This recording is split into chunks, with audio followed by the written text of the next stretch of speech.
there was a need that had become now very real is how do we protect the earth, the future, and civilization and life on earth?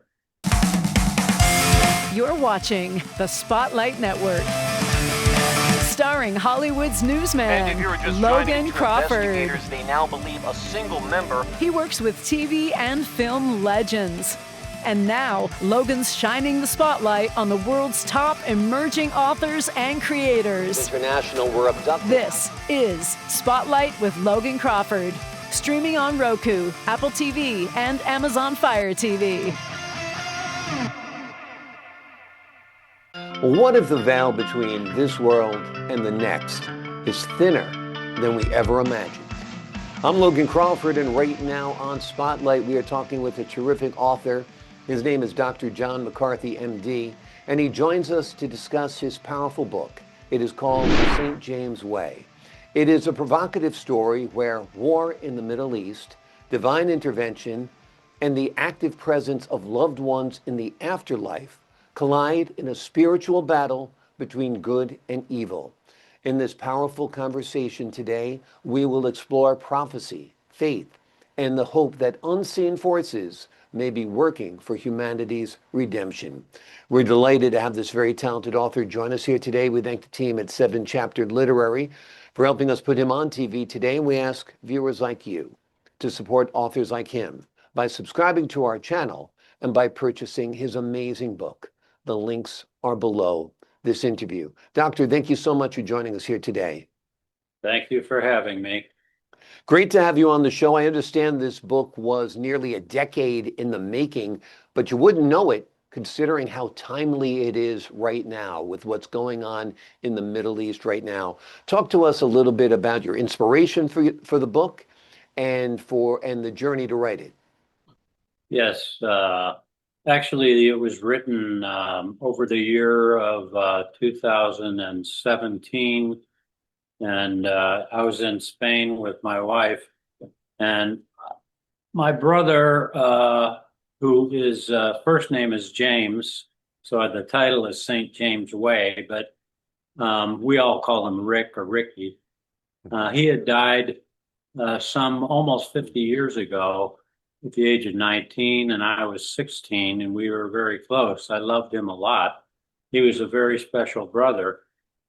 And I just couldn't seem to get it over. You know, it's like you lose this person that you love very much and it's very close. And it's the first time that anything like that ever happened to me. And so it hung on to me even through my adult life. And I decided I needed to dedicate a book to him that I was writing. And it inspired me to put him in the book too. Yeah, absolutely. I mean, I think losing a sibling at that age is truly devastating and is so impactful that, of course, it stays with you for the rest of your life, as is the loss of any loved one. But I think particularly at that age, it is rough. Your book touches on war in the Middle East, divine powers, and human struggle. What drew you to bring those themes together? Well, I was trained to be a medical doctor and a psychiatrist. And so to me, the deeper meanings in life have to do with what's going inside of human beings, what's going on inside of us. And therefore, we can take that and become something. And it seemed to me that for over eons, for millennia, human beings have been fighting like this in wars and trying to destroy one another. And it seemed to me that there needs to be a better way. Yeah. And so I tried to combine that with my feelings about my brother who I lost, and also my feelings about my profession. And it all kind of came out with trying to write something that might be entertaining to people, but at the same time have some purpose behind it. Maybe Yeah. it's a hidden purpose, and that purpose being there is a way for us to find a better solution to interhuman interactions that are destructive to ourselves and our future.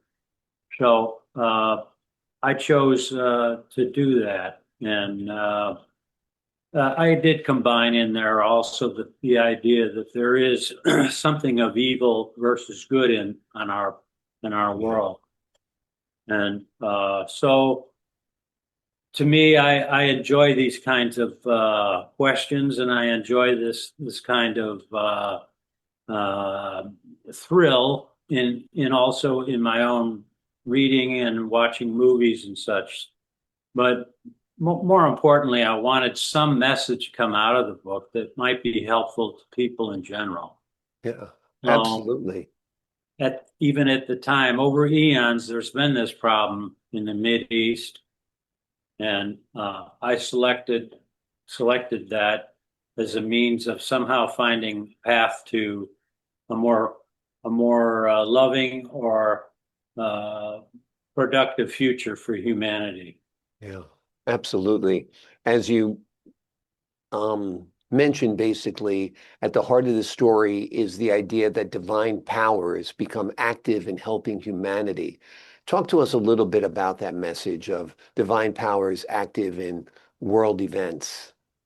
Yes, for most of our history as humans, we haven't had the capability to actually wipe out uh, life on Earth. Other species, nature, the quality of existence on Earth, and then furthermore, all different kinds of civilizations. And we have accomplished that, let's say, through science and technology. And now now that we're capable of doing that, there was a need that had become now very real, is how do we protect the earth, the future, and civilization and life on Earth? And I don't want to get into the discussion of value of life. I think that's up to everybody to view that themselves. But certainly we can see that we need help to prevent total destruction. Yeah. And that's kind of why I saw that the afterlife, the spiritual essence of us is a spiritual being. And, you know, you may have heard it said that we are, let's see, we are living in a spiritual world. Anyway, we, we, we have this value, this gift from the Creator, and why don't we do something to protect it and to grow? Isn't that what our Creator would have us do? Not to just throw it away. So the afterlife, the spiritual essence of human beings, now sees the need for it. There's a need for for them to step up and to help their brothers and sisters on the physical earth to become more responsible and to grow up. Yeah. Like the next step. And so that's what's done. How do we become better at solving world problems other than bombing each other into oblivion? Yeah, it really has to be, I believe it has to be a connection with the Creator. And in my case, I'll try to say it's with love, a loving Creator. And for me, I almost died from my own ailment, that of an addiction through alcohol, that somehow or another with a program I was able to overcome, and it took that away from me, but it also gave me the responsibility to share it with others. And so now we've heard of this throughout civilization nowadays, but that's a first indication to me that it's possible. Yeah. It works. And I just have to keep at it day by day, and also to share it with the other people. And my goodness, how much life got better. Life became more valuable. You know, Exactly. Exactly. Did writing this book deepen your own beliefs about life after death and the continuing presence of those we love? yes. The way it happened for me is that when I couldn't find why would a creator make some human being such a good person, Mm. talented person, a kind person, even courageous and kind of rough. And why would who was very loving to me and is my deepest protector as a little kid. And why would it just happen and go away? It's like doesn't make any sense. There's no meaning to it. And so that really bothered me a lot. Yeah. And so when I began to write it, I was able to then have some interactions with the character in the book that was my brother, as well as myself in the book.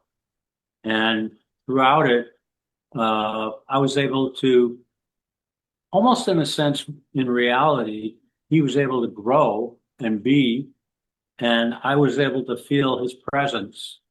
And it helped me to get through some of that grief. Yeah. Absolutely. Absolutely. Faith is really the only healing element when it comes to grief.